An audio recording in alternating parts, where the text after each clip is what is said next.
22장 8절 선형근사법을 공부하겠습니다. 이 선형근사법을 공부하려는 이유는 만일 어떤 연립 미분방정식이 선형구조가 아닌 비선형구조로 되어 있다라고 가정했을 때 이와 같은 비선형 연립 미분방정식의 해를 쉽게 구할 수 있으면 다행인데요. 그렇지 못하는 경우가 비일비재합니다. 자, 이런 경우에 쉽게 해가 구해지지 않는 비선형 연립 미분방정식에서 우리가 그 균형점에서 해의 안정성을 어떻게 하면 확인할 수 있을까 하는 것을 알아보려고 합니다. 우리는 앞 시간에는 우리가 그 위상도를 이용해서 그 임계점 근처에서 임계점 또는 다른 말로 균형점이라고도 한다라고 이랬었죠. 그 균형점 근처에서 주어진 그 균형점이 안정적인 결절점인지 아니면 안장점인지 아니면은 초점이 될 수 있는지 또는 아니면은 중심이 될 수 있는지 이와 같은 것들을 우리가 위상도를 직접 그려봄으로 해서 확인할 수 있었습니다. 자, 이번에는 우리가 1차 근사식, 즉 선형 근사식이라는 개념을 이용해서 비선형 연립 미분방정식의 그 임계점에서의 해의 특징을 파악하는 방법을 알아보려고 합니다. 이와 같은 아이디어는 사실상 여러분들도 쉽게 이해할 수 있는 그런 개념인데요. 예를 들어서 우리가 어떤 함수가 하나 있었다라고 가정하겠습니다. 자, 어떤 함수가 y는 이퀄 fx라는 이런 함수가 있었다고 가정했을 때 한 점 x0에서의 함수값을 쉽게 구할 수 있었다라고 가정해 보겠습니다. 자, 그런데 이 x0 근처에 있는 다른 점을 생각하는데요. 그 점을 x0 더하기 h라 놔보겠습니다. 그런데 x0에서의 함수값은 쉽게 구할 수 있었는데 x0 플러스 h에서의 함수값을 이 함수가 아주 복잡해서 의외로 이 점에서 함수값을 쉽게 구할 수 없다라고 가정해 보겠습니다. 자, 이럴 경우에 우리는 이 한 점에서 함수값을 직접적으로 찾지는 못한다 할지라도 근사적이라도 우리가 구할 수 있는지를 알아보려고 하고요. 이와 같은 내용을 여러분들이 이미 잘 알다시피 접선이라는 개념을 이용해서 이런 문제를 해결한 적이 있습니다. 자, 우리 x0는 한 점에서 물론 이 함수는 미분이 가능하다고 가정하죠. 그러면 이와 같은 보라색 모양의 접선의 방정식을 구할 수 있죠. 이 접선의 방정식은 요 한 점을 지나고 요 한 점에서의 미분 개수니까 y 마이너스 y 좌표 이퀄 그리고 한 점에서의 미분 개수니까 f 프라임 x0 x 마이너스 x0 이와 같이 됩니다. 자, 여기에서 f0를 우변으로 이완하면 y는 이퀄 fx0 f 프라임 x0 x 마이너스 x0 이렇게 되는데요. 이와 같이 우리는 x0 더하기 h에서의 이 하얀색 곡선 위에서의 함수값을 구할 수가 없다면 우리는 이 보라색 이 접선 위에서의 함수값을 이용해서 대신 구해보려고 합니다. 그러면 원래는 이 노란색 이 함수값을 원했던 거지만은 그게 여의치 않았을 때는 이 접선 위에 있는 점에서의 함수값을 이용해서 대신 구하려고 하는데요. 그러나 실제로 이만큼의 오차가 있다라는 것을 알 수 있습니다. 그러나 이 h가 충분히 작다면 즉 요 노란색 점 x0 더하기 h가 x0에 아주 가까이 있는 점이라면 그러면 이 오차도 매우 작을 거라는 것을 알 수 있습니다. 바로 이런 데 착안을 해서 우리가 이렇게 이 보라색 접선 위에다 대입을 해서 근사값을 구하는 것을 우리가 선형 근사식이다라고 배웠습니다. 여러분들이 미분적분학 교과정에서 이런 내용들을 학습한 적이 있었고요. 앞에서도 우리가 공부했었습니다. 이 아이디어를 우리가 비선형 연립 미분방정식에도 비슷하게 적용을 해보려고 합니다. 자, 어떻게 적용하는지를 한번 알아보려고 하는데요. 연립 비선형 미분방정식에 이 아이디어를 적용하기에 앞서서 우리는 이변수 함수의 테일러 정리라는 개념을 먼저 학습을 해보도록 하겠습니다. 어떤 이변수 함수가 있습니다. 제1변수는 x고 제2변수가 y로 주어지는 그리고 종속변수는 g로 주어지는 어떤 이변수 함수가 있다고 보겠습니다. 우리는 이 이변수 함수에다가 제1변수 x 대신에 x 플러스 th, 제2변수 y 대신에 y 플러스 tk라는 걸 바꿔 집어넣도록 하겠습니다. 자, 그러면 f x 대신에 x 플러스 th 그리고 y 대신에 y 플러스 t k 이와 같이 대입을 하고 여기서 x하고 y 그리고 h하고 k는 t하고는 무관한 값이었다고 보겠습니다. 그러면 이 식 전체는 f 자체는 보다시피 이변수 함수 형태로 되어 있습니다만 이 식 전체는 t를 제한 이 나머지 문자는 t에 전혀 영향을 받지 않는 일종의 t에 대해서는 무관한 상수 역할을 한다고 가정한다면 이 식은 다음과 같이 놓을 수 있습니다. 즉 t만의 함수로 일변수 함수처럼 ft라 표현할 수 있다라는 것을 알 수 있습니다. 자, 우리는 여기에서 이때 t는 편의상 0과 1 사이에 있는 값이라고 가정하겠습니다. 그러면 t가 0일 때 f0를 계산해 볼까요? t가 0이면 원래 주어졌던 함수 fxy를 나타내고 있다는 것을 알 수 있고요. 그리고 t가 1이면 fx 플러스 h, y 플러스 k 이런 함수가 되는구나 라는 것을 알 수 있습니다. 자, 이제 우리는 이와 같이 t에 관한 일변수 함수 형태로 놓은 이 대문자 f가 우리가 미분 가능한 함수라고 가정하겠습니다. 즉 t에 대해서 n 플러스 1번 미분 가능하다고 봤을 때 우리는 이 함수 ft에다가 여러분들이 잘 알다시피 일변수 함수에다가 적용됐던 테일러 정리를 여기다 적용을 해 보겠습니다. 자, 그러면 이 테일러 정리를 적용해 보면은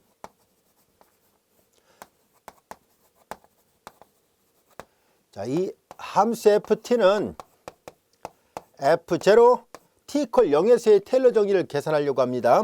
f0 플러스 1 팩토리얼분의 f'0 t의 1승 플러스 2 팩토리얼분의 f2'0 그리고 t의 제곱 이와 같이 되고요. 그 다음에 n 팩토리얼분의 f의 n개 도함수의 제로 그리고 t의 n승이고요. 그 다음에 이제 테일러 정리는 테일러 급수는 이 무한히 쭉 뻗어간다는 얘기고요. 테일러 정리는 유한항으로 끝난다는 뜻이거든요. 자, 이제 n 플러스 1 팩토리얼분의 f의 n 플러스 1개 도함수 그리고 여기를 자, 여기 다 0으로 되어 있잖아요. 근데 우리는 이제 세타, 이때 세타는 0과 t 사이에 있는 그런 어떤 실수값입니다. 그래서 여기가 다 0이지만 여기가 세타가 되는 여기서 n 플러스 1번 짝으로 끝나게 되는 이걸 만족하는 이거인 세타가 존재합니다. 이것을 만족하는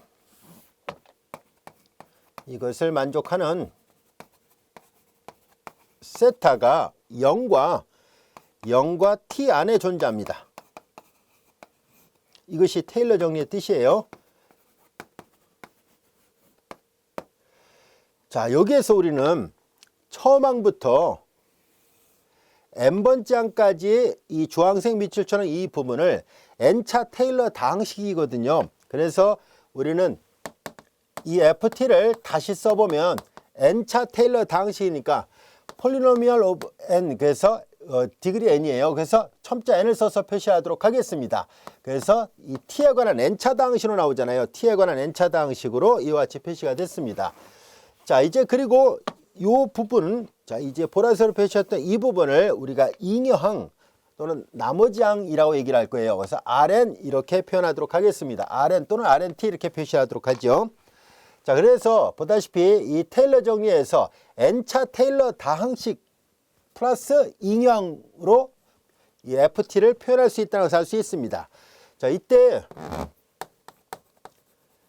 리미트 n이 무한대로 갈 때 이 Rn 그냥 Rn 또는 Rnt로 써도 됩니다. 이 Rn이 만약에 극한을 취했는데 0으로 간다면 즉 이 나머지 항이 n이 무한대로 갈 때 항이 커질 때마다 나머지 항이 자꾸 줄어들어서 0으로 간다면 요거이면 극한을 취했을 때 얘가 0으로 간다면 그러면 리미트 n이 무한대로 갈 때 이 pnt는 점차 ft에 가까워지게 됩니다. 다시 말해서 이 n이 무한대로 가면 이 n차 테일러 다항식은 함수 ft에 수렴합니다는 얘기예요.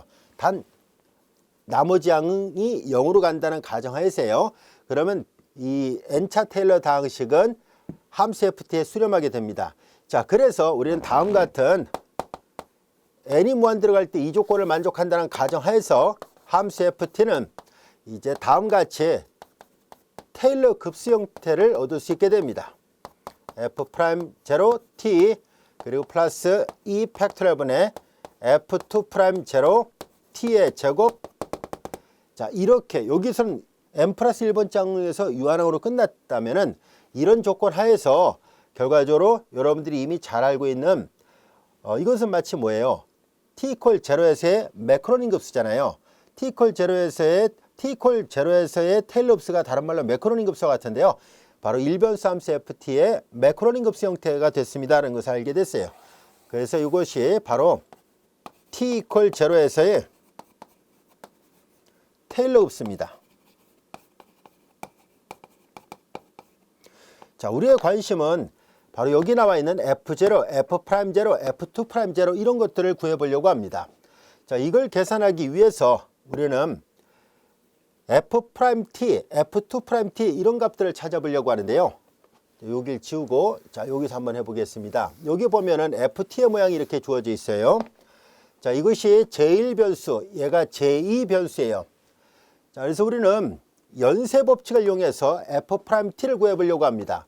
우선 F'T를 구하는 것은 dfdt잖아요. F를 t에 대해서 미분합니다. 근데 F는 잘 보면은 이 F가 첫 번째 변수, 얘가 두 번째 변수예요. 첫 번째 변수 그리고 두 번째 변수에 이렇게 있었고요. 그 다음에 우리는 이 연쇄 법칙을 적용하기 위해서 다음같이 적용할 겁니다. 우리는 라운드 F, 라운드, 자, 이거 첫 번째 변수라는 건데 라운드로 쓰지 말고 첨자 씁시다. 첨자가 더 기호표기가 간단하니까요. 자, 이제 전참 이 함수를 첫 번째 변수에 대해서 편미분을 한 것이라는 뜻에서 F1 이렇게 쓰겠습니다. F1 그리고 첫 번째 변수를 t에 대해서 미분합니다. 자, 이제 이 첫 번째 변수를 이 안에 나머지는 상수 취급하고요. 전부 다 t만의 함수로 본 거예요. 이 안에 t만의 함수로 본 거예요. 그래서 이 첫 번째 변수를 t에 대해서 편미분하니까 h예요. 그리고 이 함수를 두 번째 변수에 대해서 편미분하고 두 번째 변수에 대해서 편미분하고 두 번째 변수를 t에 대해서 미분하니까 여기가 k가 됐습니다. 그래서 한 번 미분하면 이런 모양이 되는구나 하는 것을 알게 됐습니다. 자, 이어서 F2'T도 구해봅니다. 이게 도함수를 구하는 거예요. 자, 그럼 잘 볼까요? F를 한 번 미분하니까 자, 첫 번째 변수에 대해서 편미분하고 h를 곱하고 플러스 두 번째 변수에 대해서 편미분하고 k를 곱했잖아요. 그러면 이제 얘도 이변수 함수, 얘도 이변수 함수예요.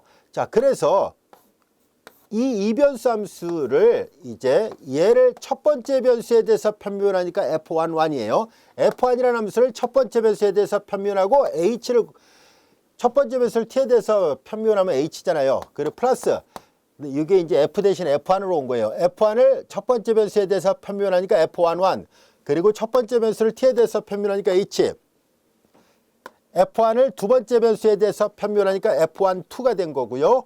그리고 두 번째 변수를 t에 대해서 편미분하니까 k가 나온 거예요. 그리고 옆에 h를 곱한 거고요. 자, 그 다음에 이제 플러스 마찬가지로 이것도 계산합니다. 똑같은 방법으로 이번에는 f를 두 번째 변수에 대해서 편미분하는 함수도 여전히 이변수 함수잖아요. 이것을 첫 번째 변수에 대해서 편미분하고 그 다음에 첫 번째 변수를 t에 대해서 편미분하니까 h f2를 두 번째 변수에 대해서 편미분하고 두 번째 변수를 t에 대해서 편미분하니까 k가 남잖아요. 오른쪽에 k가 있습니다. 자, 이와 같이 됐어요. 이거 지워도 됐죠? 자, 우리는 이런 형태를 좀 얻으려고 지금 쭉 계산을 하고 있어요. 자, 어떤 모양이 나오는지 한번 보도록 하죠. 자, 이 식을 다시 한번 정리하겠습니다. 전개하니까 F11 H의 제곱 플러스 자, F12 연속인 편도함수를 갖고 있다고 가정하면은 F12나 F2랑 같으니까 2배 그리고 HK와 같이 됐습니다. HK 똑같아요. 그리고 여기도 마찬가지로 F22 K의 제곱 이와 같이 됐습니다. 자, 이제 한 번 미분한 건 이거였고요. 두 번 미분한 건 이거였다는 것을 알게 됐습니다. 자, 그러면 여기 있는 식에다가 대입을 하도록 하죠. F0를 먼저 계산하면 F0는 아까 여기다 썼다 지웠던 식입니다만 F0를 계산하면 T가 0이면은 FXY라는 것을 알게 됐습니다. FXY. 그리고 이제 F'0를 계산하죠. 자, F0를 계산했으니까 이제 F'0를 계산합니다. 자, 이제 F'0를 계산했다는 얘기니까 T 대신에 0을 대입하면 결과적으로 이 첫 번째 변수는 X만 남고 두 번째 변수는 Y만 남아요. 자, 그래서 여기 나와 있는 이 식을 다시 한번 써보면은 F, 자, 첫 번째 변수니까 첫 번째 변수 x만 남고 두 번째 변수 y만 남으니까 첫 번째 변수니까 여기 첨자 x를 쓰겠습니다. f1 대신에 그리고 h를 여기다 쓰겠습니다. 플러스 fy. 같은 논리로 t가 0이면 첫 번째 변수는 x고 두 번째 변수는 y니까 번호 붙인 걸 그냥 다시 y로 쓴 것 뿐이에요. 그리고 k 이와 같이 됐습니다. 그리고 f2'0를 계산합니다. f2'0 이 식에다 똑같이 대입하죠. 자, 그래서 fxx xy 그리고 h의 제곱 플러스 2배 fxy xy가 됐습니다. 그리고 h 곱하기 k고요. 그 다음에 fyy xy 그리고 k의 제곱 이와 같이 됐습니다. 자, 얘네들을 다 계산해 놨던 이유는 바로 ft의 t 이퀄 0에서의 테일러 흡수의 모양에다 대입을 하기 위함이에요. 자, 요 식에다가 대입을 해서 정돈하도록 하겠습니다. 자, 요 1차 근사식의 모양 잠시 후에 우리가 비선형 연립 미분방정식을 우리가 임계점 근처에서 국소적으로 우리가 아주 가까이에서 볼 때 이렇게 이와 비슷한 형태가 나타난다는 것을 확인해 볼 생각이에요. 그래서 자, 요 위에 걸 지우도록 하겠습니다. 여기를 지우고 자, 여기다 다시 한번 써볼게요. 자, 여기까지 충분히 이해할 수 있겠죠. 요 식에다 대입을 합니다. 자, 그러면 이제 요 식에다가 대입을 하면은 f0는 fxy예요. 자, 그리고 1팩토리얼 분의 f'0인데요. f'0는 이거예요. 자, 여기서 1팩토리얼 분의 1은 굳이 할 필요가 없으니까 그냥 요걸 바로 쓰겠습니다. 자, 그래서 여기는 fx, xy 그리고 h 플러스 fy, xy, k 이렇게 됐고요. 그 다음에 여기가 t예요. 여기까지만 써보겠습니다. 2팩토리얼 분의 1이고요. 그 다음에 f2'0 요 분자 부분을 계산한 것이 이거였어요. fxx xy 그리고 h의 제곱 플러스 그 다음에 2배 fxy xy 그리고 hk 플러스 fyy 그리고 k의 제곱 중간으로 닫고 t의 제곱이에요. 자, 이렇게 된 거예요. 자, 근데 여기에서 우리가 t 대신에 2를 대입하면은 이 위의 식을 이제 다시 정리를 해보도록 하겠습니다. 자, 주어진 식에다가 t 대신에 2를 대입해 보겠습니다. 그 좌변은 f1이 됐죠. 근데 f1은 여기다 t 대신에 2를 넣어 보세요. 그러면은 이거를 소문자 f로 원래 주어졌던 함수 소문자 f로 다시 바꿔보면은 f x 플러스 h y 플러스 k 이렇게 되는구나 라는 것을 알게 됐습니다. t 대신에 2를 대입하니까요. 자, 그럼 우변은 f x y가 됐고요. t 대신에 2를 대입했으니까 이 중괄호 부분만 남습니다. 이제 fx h fy k가 됐고요. 그 다음에 이제 플러스 2팩토리얼 분의 1은 2니까 그냥 2팩토리얼 2니까 그냥 2라 쓰겠습니다. 그리고 이제 여기 t 대신에 1을 대입했으니까 이 중괄호 부분만 남습니다.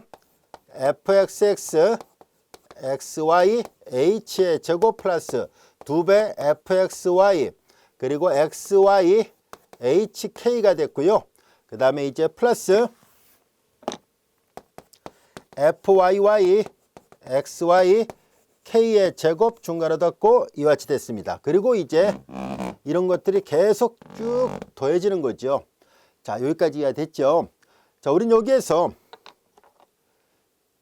여기에서 지금 특정한 점 x 대신에 x0 y 대신에 y0 값을 대입해 보겠습니다. 마치 여기에서 어느 한 점에서 함수값을 알고 있었을 때 요 점은 금방 구할 수 있었잖아요. 그리고 그 근처에 있는 점에서의 우리가 함수값을 정확하게 구하지 못하니까 1차 근사식을 이용해서 계산한다라고 얘기를 했었지 않습니까? 바로 그와 비슷한 것을 하기 위해서 우리는 x 대신에 여기다 x0, y 대신에 y0를 넣어 보겠습니다. 이 식을 그대로 그냥 활용하도록 하죠. 자, 이제 이렇게 표현해 보도록 하겠습니다. 여기도 다 이렇게 되어 있다라고 가정하겠습니다. 여기도 다 이렇게 됐어요. 자, 이제 우리는 문자를 하나 바꿔서 생각해 보려고 합니다. 이제 x0 더하기 h를 이거를 이제 x라 놓을 생각이에요. 얘를 y라고 놓을 생각입니다. 자, 이제 이렇게 간결하게 바꿔서 표현해 보도록 하죠. 자, 문자를 여러 번 바꾸니까 약간 혼돈스러울 수도 있을 텐데요. 우리가 이런 형태를 계속 만들기 위함이다라고 생각하면 됩니다. 자, 이제 그러면 주어진 식은 이제 좌변은 여기가 fxy와 같이 됐고요. 그 다음에 이제 여기가 fx0, y0가 됐습니다. 이거와 비슷한 모양을 만들고자 하는 거예요. 자, 그리고 여기서 h를 바꾸려고 합니다. x0 더하기 h를 x로 놨었으니까 h는 넘기면 x-x0가 되죠. 자, 요 항이 있습니다. x-x0. 여기를 그렇게 바꾸려고 합니다. 여기도 x0가 들어갔잖아요. 여기도 x0, y0 그 비슷한 모양이 나오고 있다는 것을 알 수 있어요. fx, x0, y0 그리고 x-x0입니다. h 대신에 요 등호 관계로부터 x는 x0 더하기 h였었으니까 h 대신에 x-x0를 쓴 거예요. 마찬가지로 요 k 대신에 y-y0를 쓰겠습니다. 여기 그대로 다시 써보겠습니다. 그 다음에 플러스 fy, x0, y0, y-y0 이렇게 됐습니다. 그 다음에 나머지 부분들은 똑같이 이렇게 대응을 시켰다라 보겠습니다. 자, 이렇게 되겠죠. 자, 그래서 하나하나 다 바꿔놓고 나서 생각해 보니까 처음에 우리가 생각했던 이 이변수 함수를 자, 오른쪽에 여기 이렇게 돼 있고요. 여기 잘 보면 1승이거든요. 여기까지가 1차식이고 요 부분을 그냥 점점점으로 표시한 것 뿐이에요. 그 2차식, 3차식, 4차식 쭉 있겠죠. 자, 우리는 여기에서 다음 같은 것을 생각해 보려고 합니다. 요 h가 충분히 작다면 하고 가정하겠습니다. 즉 여기서도 마찬가지로 요 h하고 k가 충분히 작다면, 즉 x하고 x0 사이의 간격과 y하고 y0 사이의 간격이 여기가 아주 가깝다라고 보겠습니다. 이 두 점 사이의 간격이 아주 가깝다라고 가정한다면 우리는 다음같이 1차 근사식을 이용해서, 근사식이에요. 원래 이 등호는 이 무한히 많은 항하고 다 더해야만이 등호가 되는 거예요. 우리는 이제 근사적으로 생각해 보려고 합니다. 자, 이렇게 근사적으로 f, x0, y0 그리고 플러스 fx, x0, y0 그 다음에 x-x0예요. 자, 이제 얘네들 지워도 되죠. 이런 흐름으로 이렇게 다 계산이 된 거예요. 자, 이제 이런 흐름으로 하나하나 계산을 해보니까 다음 같은 식을 얻을 수 있게 됐습니다. x-x0 fy, x0, y0, y-y0 이렇게 됐습니다. 자, 이제 이와 같은 형태의 근사식을 우리는 뭐라 할 것이냐면은 원래는 이게 1차식만 있는 게 아니라 2차식, 3차식, 4차식 계속 있어야 되는데 보다시피 1차식으로 근사시켜 놓은 거잖아요. 단 이것은 아주 가까이 있을 때만 비슷하다라 볼 수 있는 거예요. 자, 그래서 우리는 이 식을, 이 노란색 밑줄 쳐는 이 식을 1차식의 결합으로 되어 있기 때문에 얘를 선형근사식이라고 얘기를 합니다. 이 그림에다가 덧붙여서 얘기하면 이런 말입니다. 조금 전에 우리가 x0 더하기 h를 x라 하자를 썼으니까 이게 x가 되는 거예요. 그리고 여기가 x가 되는 거죠. 그러니까 이 노란색 함수값이 바로 fx였던 거죠. 자, 이 fx 값을 구할 때 우리는 어떻게 계산했다는 얘기냐면 요걸로, 여기 잘 보세요. 이 부분이 자, 이렇게 일변수 함수일 때는 얘와 매우 닮아 있다는 것을 알 수 있죠.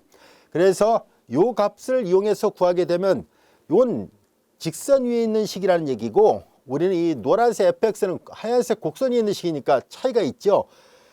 그래서 근사적이다 라고 표현한 겁니다. 책에는 등호로 되어 있는데 등호가 아니라 근사식으로 바뀌어 있어야 돼요. 아니면 이렇게 쓰던지요. 책에 타이핑이 아마 편집하면서 잘못된 것 같습니다. 이렇게 타이핑 치는 사람이 아마 잘못 친 것 같아요. 이렇게 돼 있어야 돼요. 이렇게 물결 모양의 파동기를 쓰거나 그래서 근사적으로 비슷하다라고 돼 있어야 됩니다. 자, 이제 우리는 이렇게 해서 이 선형근사식의 아이디어는 이 그림에서 말하는 거와 똑같은 원리예요. 1변수, 얘는 2변수 확대된 거고요. 그리고 요 2변수일 때 얘가 의미하는 바는 바로 공간 공면에 접하는 접평면입니다. 얘는 1변수일 때는 접선이거든요. 근데 이제 이 공간 공면일 때는 접평면을 이용해서 계산하는 차이만 있을 뿐이지 원리는 같습니다. 자, 이제 우리는 이렇게 해서 fxy가 우변처럼 선형근사식 형태로 되어 있다는 것을 알게 됐습니다. 이 아이디어에 착안을 해서 우리는 다음 같은 문제를 생각해 보도록 하겠습니다. 우리가 학습하려고 했던 것은 바로 뭐냐면은 이와 같은 x't는 이퀄 fxy 그리고 y't는 이퀄 gxy가 이렇게 연립 미분방정식이 주어져 있는데 이 연립 미분방정식이 만약에 비선형 연립 미분방정식이었다라고 가정해 보겠습니다. 자, 비선형 연립 미분방정식이었을 때 이걸 어떻게 해결할 수 있을까 하는 얘기인데요. 자, 보다시피 우선은 다음 같은 것을 먼저 생각해 보겠습니다. x't가 0이고 동시에 y't가 0이 되는 점. 자, 이렇게 되는 점 우리 앞에서 위상도를 학습하면서도 했었잖아요. 이렇게 되는 점을 우리가 균형점 또는 임계점이라 합니다. 균형점을 이렇게 되는 점이 이제 x0, y0였더라 보겠습니다. 바로 여기 나와 있는 이 x0, y0가 이제 균형점이 돼요. 자, 이제 그러면은 얘가 만약에 비선형 연립 미분방정식이었다고 가정한다면은 이 문제를 우리는 다음과 같이 할 겁니다. 균형점 아주 가까이에서 국소적으로 놓고 봤을 때 근사적으로 이렇게 바꿔서 풀 수 있겠구나 하는 것을 알 수 있습니다. 얘네들을 요 위에 있는 것처럼 선형근사식으로 마찬가지로 얘도 역시 선형근사식으로 바꿔서 풀어보려고 합니다. 자, 그러면 fx가 이렇게 돼 있을 때 얘네들을 한 번 더 써보겠습니다. fx0, y0 얘를 전결하겠습니다. 그럼 fx, x0, y0, x 그리고 플러스 fy, x0, y0, y. 자, 이거 전결한 거예요. 그리고 나머지를 여기 뒤에다 쓰겠습니다. 마이너스, 밑에다 쓸까요? 마이너스, 이거 전결하니까 x0를 앞에다 쓸게요. x0, fx, x0, y0 마이너스 얘도 전개하니까 y0, fy, x0, y0 이렇게 됐습니다. 자, 위에 선형근사식을 그냥 전개한 것 뿐입니다. 자, 이렇게 전개를 했고요. 자, 우리의 관심은 f가 이렇게 된다면 같은 논리로 g도 f 대신에 g로 바꿔놓어도 똑같은 논리가 성립한다는 것을 알 수 있습니다. 그래서 같은 방법으로 gxy도 근사적으로 g x0, y0, gx, x0, y0, x 그리고 gy, x0, y0, y 그 다음에 마이너스 똑같아요. 여기 이제 f 대신에 g로만 바꿔놓으면 되거든요. 그러니까 gx, x0, y0, 마이너스 y0, gy 이렇게 각각 표현할 수 있었습니다. 자, 이제 여기가 바로 fxy고 gxy인데 바로 여기 있는 이 식들입니다. 얘네들을 오른쪽처럼 근사식으로 바꿔놓을 수 있어요 라는 얘기예요. 자, 여기에서 우리는 이 균형점 x0, y0는 x'이 0이고 동시에 y'이 0이 되는 점이에요. 다시 말해서 x0, y0를 여기다 대입하면은 fx0, y0가 0이고 gx0, y0도 0라는 것을 말해줍니다. 즉, 이 균형점에서는 얘가 0이고 얘가 0이라는 것을 알 수 있습니다.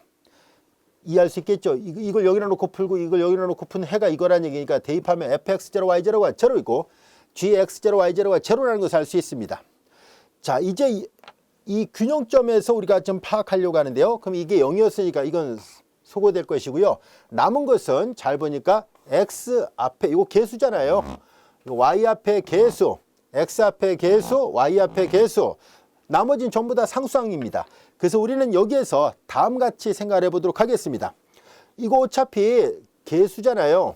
그래서 얘를 a11 얘도 개수니까 얘를 a12 그리고 이 식 전체를 이 식 전체 어차피 상수입니다. 얘를 B1이라고 놔봅시다.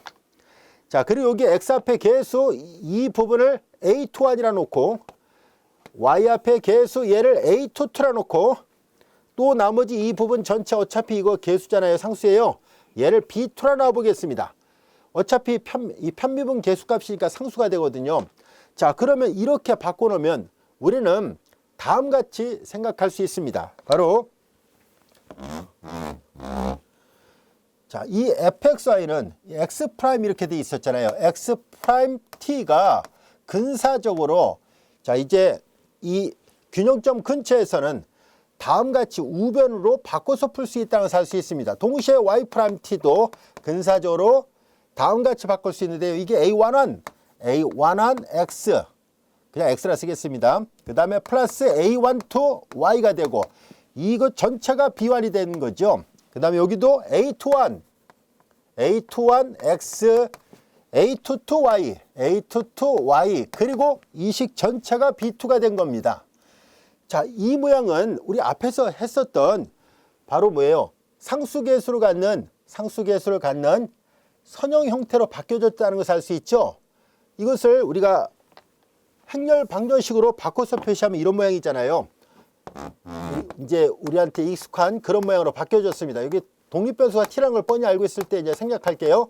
자, 이제 매트릭스로 바꿔서 본다면 A11, A12, A21, A22 이렇게 될 것이고 여기는 XY 그리고 여기가 B1, B2 이와 같이 됩니다. 여기까지 이해됐죠? 자, 이제 이 모양은 우리 앞에서 했던 모양하고 같은 모양이잖아요. 이 모양이 바로 자, 이 해를 Y라 놓고 얘를 계수행렬 A라 놓고 그러면 이게 행렬 함수였기 때문에 미분을 하면 여기가 Y 프라임 이퀄 AY 플러스 얘가 B가 되는 거예요. 즉 보다시피 비동차 연립 선형 미분 방정식으로 됐다는 것을 알 수 있습니다. 비동차 연립 선형 미분 방정식이에요. 즉 근사적인 해이긴 하지만 바로 이 균형점 가까이에서는 이렇게 풀어도 무방하겠구나 하는 것을 알 수 있습니다. 조금 전에 여기다가 접선 그었던 것과 비슷한 개념이라 생각하면 돼요.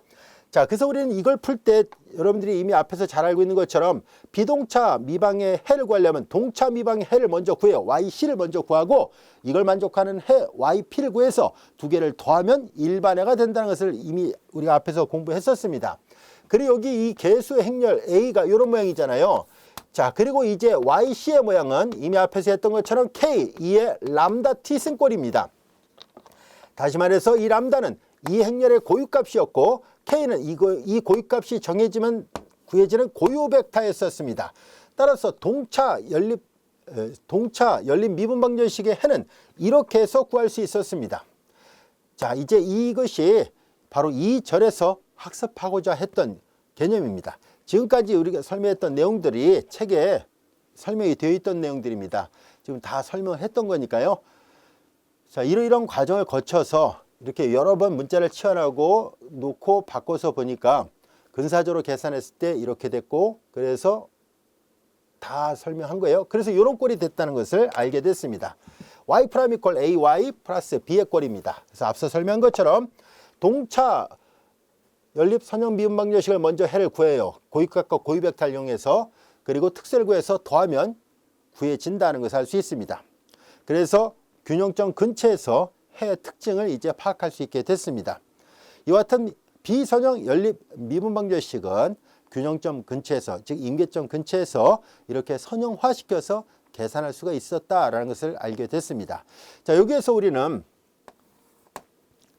앞 시간에 우리가 위상도를 설명하면서 이 균형점 또는 임계점이라 불려진 이 부분이 우리가 스테이블 노드, 언스테이블 노드 그리고 이 안장점 그래서 이제 새들 포인트 그리고 포커스 그 다음에 또 이제 센터 중심 이렇게 크게 네 가지가 있었잖아요. 즉 안정적 결절점 발음하기 좀 어렵죠. 결절점 또는 마디점이라 합니다. 그리고 안장점 그리고 나선점 또는 다른 말로 우리 책에 이제 되어 있는 것처럼 초점 이렇게도 되고요. 그리고 이제 중심 타원의 정 가운데 있는 원이나 타원의 궤적의 정 가운데 있는 걸 센터, 중심이라 얘기를 했었죠. 자, 이런 것들을 그럼 어떻게 구별할 수 있을까 하는 얘기인데요. 얘를 풀면 나옵니다. 자, 이제 얘를 풀면은 어렵지 않게 해결할 수 있을 텐데요. 자, 만약에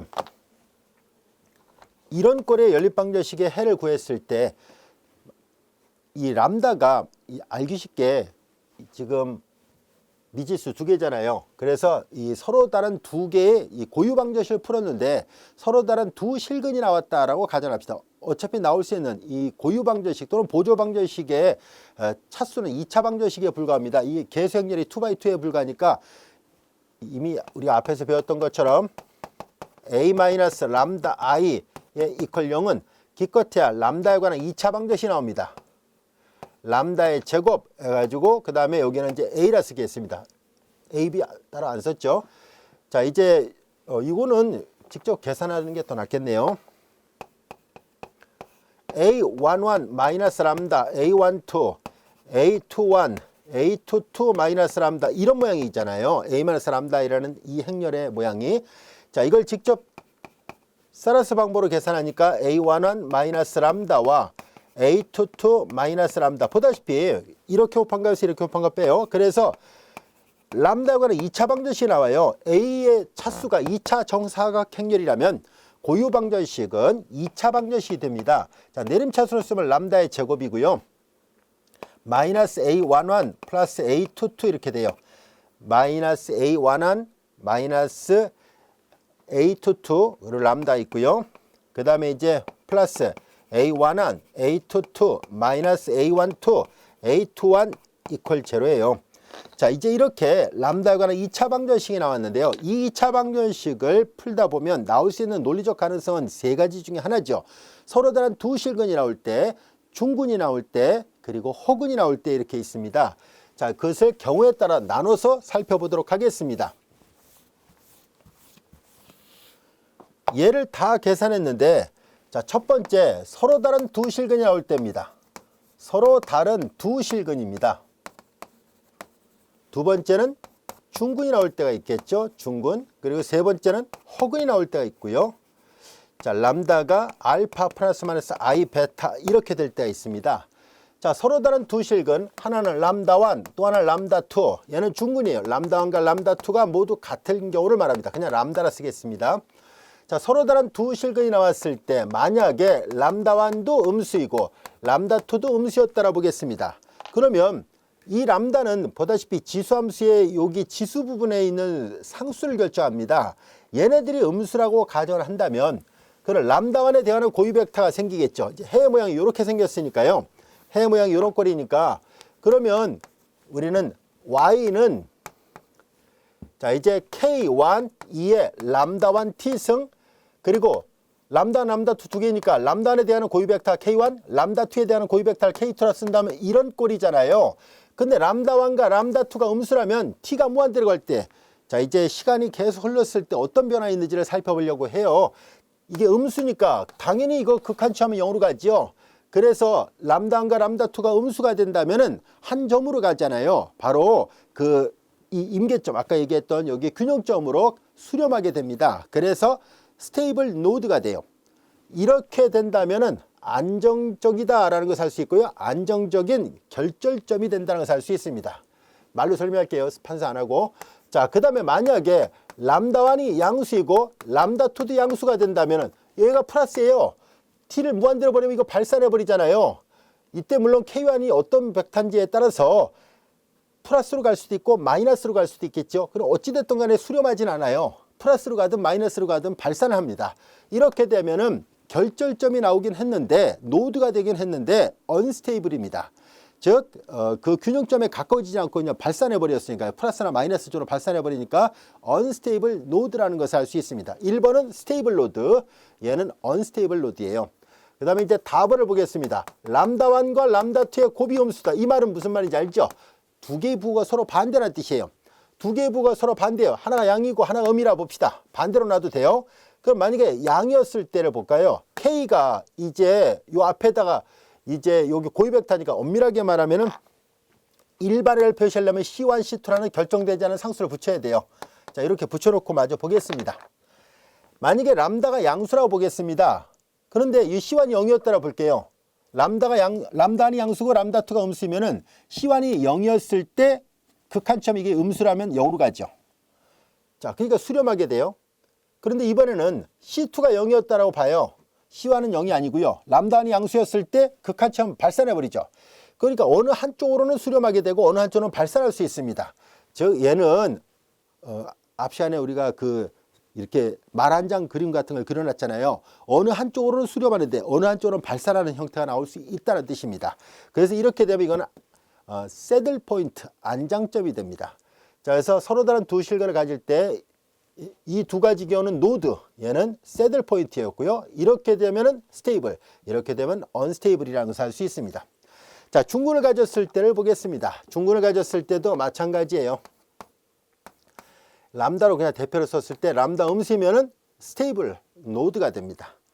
그 다음에 이제 람다 양수면 당연히 발산해 버리겠죠. 언스테이블 노드가 된다는 것을 알 수 있습니다.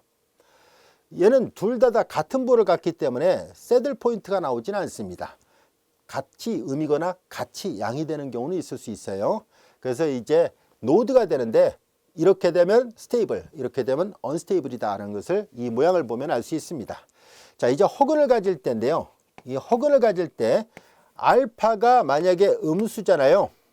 알파 여기 실수부가 음수가 되면은 자, 허근을 가질 때 해의 모양을 쭉 풀어서 쓰면 이런 모양이 나옵니다. xt는 이퀄 c1의 2의 알파 t승 곱하기 코사인 베타 t 그리고 플러스 c2의 2의 알파 t승 사인 베타 t 이렇게 돼요. yt도 비슷하게 여기 c1, c2를 썼으니까 d1, d2를 쓰면 돼요. 자, 이제 알파 플러스 마이너스 i 베타일 때 해가 xt는 이런 모양, yt도 비슷한 모양으로 되는데요. 이 알파가 음수가 되면은 요거는 t가 무한대로 갈 때 마이너스가 1, 4에서 진동하는데 얘네들이 0으로 가니까 스퀴 정렬로부터 이거 0으로 가고 0으로 갑니다.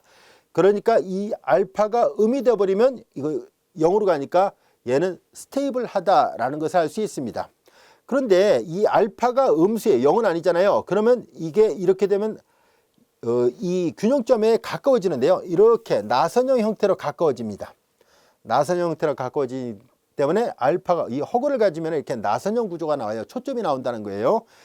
그리고 이제 나번 알파 양수가 되버리면은 얘가 플러스라면요. 이거 발산을 해버립니다. 발산하니까 이건 어떻게 되냐면은 이건 바깥으로 감아서 나가요. 이렇게. 방향은 이렇게 될 수도 있고 이렇게 될 수도 있습니다. 그 상황에 따라서. 자, 그래서 얘는 스테이블하고 얘는 언스테이블. 그러니까 스테이블 포커스, 언스테이블 포커스예요. 그래서 나선점 또는 초점이라 했었죠. 안정적 초점, 불안정적 초점이 됩니다. 그 다음에 이제 다번을 보겠습니다. 알파가 0이 될 때요. 알파 0이 되면 이 허근에서 실수부가 나타나지 않았다는 얘기입니다. 실수부가 나타나지 않게 되면 순허수가 나오게 되거든요. 순허수가 나오니까 알파 0이 됐으니까 결국 이 모양이 나오지 않는다는 뜻이에요. 2형성 1이 되잖아요. 2형성 1. 그러니까 코사인과 사인만 있어요. 그래서 이런 형태들은 코사인 접대 사인 접은 1 이런 꼴이잖아요. 그래서 원의 방정식 형태가 되죠. 앞에 개수가 다르니까 타원 구조를 나타내게 된다는 것을 알 수 있습니다. 그래서 이 알파 0이 되면은 그때는 센터, 중심이 됩니다. 자, 이렇게 해서 우리가 비선형 미분 방정식, 열린 미분 방정식을 이 임계점 근처에서는 선형화시켜서 계산했을 때 그래서 이렇게 직접 y 프라임 이퀄 ay 플러스 b의 꼴로 놨을 때 동차 미방의 해를 먼저 구하고 그래서 또한 특수를 구해서 더하면 일반화가 된다라고 얘기를 했었죠. 이 동차 미방의 해를 구하는 과정에서 자연스럽게 고유값 고유 벡터를 구했잖아요. 자, 지금까지 설명했던 내용들이 바로 여기 나와 있습니다. 고유값의 종류에 따른 균형점의 특징, 서로 다른 두 실근을 가질 때 두 실근이 음수라면은 안정적이다. 스테이블 노드. 둘 다 양수면 언스테이블 노드예요. 하나 양이고 하나 음이면 새들 포인트 안장점이에요. 안정하고 안장 다른 말이에요. 스테이블 얘는 새들 포인트 말이 다르니까 구별을 해야 돼요. 자, 중군을 가질 때는 이게 이렇게 돼 버리면은 언스테이블 이렇게 되면 스테이블이라는 것을 알 수 있습니다. 그리고 조금 전에 다 설명했던 내용이에요. 이게 0이면은 중심. 이렇게 되면 스테이블 포커스. 이렇게 되면 언스테이블 포커스예요.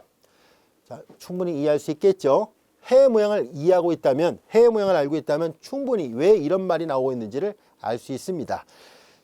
자, 이제 우리는 지금까지 배웠던 내용을 적용할 수 있는 예제를 하나 풀어보도록 하겠습니다. 예제 17번의 문제를 보겠습니다. 다음 비선형 미분방정식에 대하여 국부적 안정성을 분석하시오. 국부적 안정성을 분석하라는 얘기 무슨 말이냐면은 임계점 근처에서만 이제 우리가 파악을 하자는 얘기예요. 이런 내용을 가지고 파악을 해보자라는 뜻입니다. 자, 여기에서 보면 얘네들이 비선형이라는 것을 한눈에 봐도 알 수 있습니다. 원래 선형이 되려면 x하고 y의 1차 결합으로만 돼 있어야 되는데 xy 곱 y의 조합이 있으니까 당연히 비선형이라는 것을 알 수 있어요. 자, 이제 이러한 비선형 미분방정식에서 우리는 먼저 임계점부터 먼저 찾습니다. x'이 0이고 y'이 0이 되는 점을 찾아요. 이 말은 곧 이게 0이고 이게 0이라는 얘기니까 1-xy가 0이고 x-y제곱이 0이 되는 이런 점을 찾자는 얘기잖아요. 이거는 간단하니까 여러분들 금방 구할 수 있어요. 이거 넘기면 x 곱하기 y가 1이니까 x, y가 둘 다 플러스 1이거나 둘 다 마이너스 1이면 되는데 이거 넘기면 x가 y제곱이니까 당연히 x는 양수가 돼야 되네요. 그래서 x가 1, y가 1이에요. 즉 x0, y0라는 요 균형점, 요 임계점은 1, 1이라는 것을 알 수 있습니다. 1, 1이 됐습니다. 자, 이제 그러면 얘를 선형화 시켜야 됩니다. 선형화 시킬 때 앞서 여기다가 했던 것처럼 여기 선형화를 시켰을 때 요 모양을 이해를 하고 있어야 돼요. 왜냐면 x 프라임 t 여기 a11 그리고 x 플러스 a12 y 플러스 여기 b1이었었고요. y 프라임 t는 이퀄 a21 a22 여기 b2였었잖아요. 이때 a11 12 b1 21 22 b2가 어떤 모양인지 앞서 여기다 계산했었지 않습니까? 그 모양을 알고 있어야 돼요. 그래야 이 문제를 풀 수 있습니다. 자, 그래서 조금 전에 유도했던 식을 다시 한번 살펴보도록 하겠습니다. 처음부터 유도하지 말고 앞에 우리가 계산했던 식을 활용할 생각입니다. 바로 여기 나와 있는 이 식이에요. 이 의미를 아까 다 설명했었으니까 이걸 알고 있어야 돼요. A1은 x에 대한 편미분계수, A12는 y에 대한 편미분계수예요. 자, 이제 얘가 f를 나타냅니다. 얘가 g를 나타내고요. 그래서 우리는 A11, 12, 21, 22 이런 것들을 다 계산하기 위해서 우리는 fxy를 1-xy였었죠. 자, 이 식에서 f를 x에 대해서 편미분합니다. 마이너스 y가 되고요. f를 y에 대해서 편미분하니까 마이너스 x입니다. 또한 gxy 요거예요. x-y의 제곱을 g를 x에 대해서 편미분합니다. g를 x에 대해서 편미분하면 1이고 g를 y에 대해서 편미분하는 것이 마이너스 2y입니다. 얘가 fx, fy, gx, gy예요. 거기에다가 임계점을 대입하는 거거든요. 따라서 임계점을 여기다 다 대입해서 결정하도록 하겠습니다. 여기다 다 대입을 하면은 이제 여기다 1, 2를 대입해요. 그러면 여기 1, 마이너스 1, 마이너스 1이잖아요. 따라서 A11은 마이너스 1, A12도 1, 2를 다 대입하니까 여기다 마이너스 1이에요. 그 다음에 얘가 21, 22예요. A21, 여기 상수니까 1이에요. A22, 여기다 1을 대입하니까 마이너스예요. 요 점을 대입한 거예요. 전부 다 요 임계점을 다 대입해서 계산한 거예요. 만약에 임계점이 여러 개가 나오면 각각을 다 다시 풀어야 돼요. 케이스 바이 케이스로 나눠서 풀어야 됩니다. 자, 지금 이거 하나밖에 없었으니까 이렇게 해서 구해줬습니다. 자, 얘네들이 결정됐고 얘네들 결정해야 됩니다. 자, 이제 B1을 결정을 해야 되는데요. B1은 자, x에 대한 편미분계수 아까 계산했던 요 A1한 값에다가 마이너스 x0예요. 이게 x0, 이게 y0잖아요. 마이너스 x0 f1은 마이너스 1이에요. 마이너스 플러스 1이군요. 플러스 요 앞에 거 계산한 거예요. 플러스 1. 그 다음에 뒤에 또 있어요. 마이너스 y 1이에요. 그리고 fy가 마이너스니까 마이너스 플러스 2가 나옵니다. 이걸 다 계산한 거예요. B1은 이걸 다 계산한 식을 말합니다. 자, 그 다음에 마찬가지로 B2도 구합니다. 똑같은 방법으로 fx 대신 gx, fy 대신에 gy를 대입한 거니까 자, 이제 이게 x0, y0예요. 마이너스 1에다가 이걸 곱하니까 마이너스 1. 또 마이너스 1에다가 얘를 곱하는 거 여기 요걸 곱하니까 마이너스 플러스 2니까 요 1이 나와요. 요 이해할 수 있겠죠? 자, 이제 요 식에다 그대로 대입을 합니다. 다시 이제 되돌아가서 자, 이제 이 연립방정식은 x 프라임, 그냥 간단하게 x 프라임, y 프라임을 쓰겠습니다. 근사적으로 여기서 이제 등으로 써도 무방합니다. 자, 이제 a11 마이너스 x, a12 마이너스 y, 그리고 플러스 2예요. b1이 이거였어요. 그리고 a21은 1, 그러니까 x, a22 마이너스 2y, 그리고 플러스 1입니다. 자, 이제 얘네들을 행렬방정식으로 바꿔보니까 이 1이고요. 여기가 마이너스 1, 마이너스 1, 마이너스 2와 같이 됩니다. 이제 이 모양이 y 프라임 이퀄 이게 a고 이게 y고 이게 b예요. 자, 이제 해를 특성화시켜 주는 것은 고유값이 결정한다라고 얘기를 했었으니까 우리는 이 계수행렬의 고유방정식을 구하도록 하겠습니다. 이 계수행렬의 고유방정식을 구합니다. 자, 이제 p 람다는 a 마이너스 람다 i의 행렬식 이퀄 제로입니다. 자, 주 대각선에서 마이너스 1에서 람다를 빼요. 마이너스 2에서 람다를 빼고 마이너스 1, 1이에요. 이퀄 제로입니다. 자, 마이너스 묶어내고요. 마이너스 묶어내서 이렇게 곱하겠습니다. 람다 플러스 1, 부호는 플러스가 됐습니다. 람다로 내림차순을 썼어요. 이렇게 곱한 값에서 이렇게 곱한 값 빼니까 마이너스 플러스 1 이퀄 제로 이와 같이 됐습니다. 람다의 제곱 2, 1, 그러니까 3람다 2하고 1을 더니까 3 이퀄 제로 이와 같이 됐어요. 자, 근행호시에다 대입합니다. 람다는 자, 2a분의 자, 이거 보면 2a분의 abc잖아요. 2a분의 마이너스 b 플러스 플러스 루트 b제곱 마이너스 4ac예요. 자, 이와 같이 됐습니다.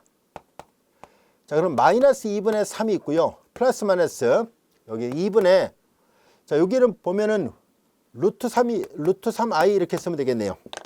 자, 이제 계산을 해본 결과 이게 알파예요. 이게 베타고요. 그런데 여기 보세요. 허근을 가졌잖아요. 허근을 가졌을 때는 알파 0이라서 이 순 헛수만 나오면은 센터, 중심이 돼요. 하지만 알파 0이 아니잖아요. 그러면 얘는 포커스가 돼요. 그래서 이 알파 음수니까 가마 돌아가서 이렇게 나선점이 돼요. 나선점이 돼가지고 스테이블, 포커스가 됩니다. 그래서 안정적인 나선점 또는 안정적인 초점이라고 말하면 됩니다. 자, 그래서 이렇게 해서 우리는 비선형 미분방정식에 대하여 국부적 안정성을 조사를 해보니까 1,1 근처로 이 그래프를 그려보면 즉 앞에서 했던 것처럼 우리가 위상도를 그려보면 이렇게 그 근처에서 요 1,1 근처에서 이렇게 감아 돌아가는, 물론 방향은 이제 따져봐야 돼요. 그 감아 돌아가는 나선형 형태로 안정적인 나선형 형태의 나선점이 됐다는 것을 알게 됐습니다. 자, 충분히 이해할 수 있겠죠. 그래서 앞절에서 배웠던 위상도와 2절에서 배웠던 내용들은 서로 관련이 있습니다. 앞에서 배웠던 위상도를 이용해서 국부적으로 안정성을 파악을 해야 되기 때문입니다. 그래서 이런 내용들은 어려운 내용은 아닙니다. 해를 직접 구하려고 했던 것이 아니라 위상도의 개념을 충분히 이해하고 있다면 여러분들이 손쉽게 해결할 수 있는 그런 내용들입니다. 자, 우리 지금까지 우리 교재 22장 미분방정식을 다뤘었고요. 이어서 23장 정차 방정식에 대해서 23장 정차 방정식에 대해서 학습해 보도록 하겠습니다.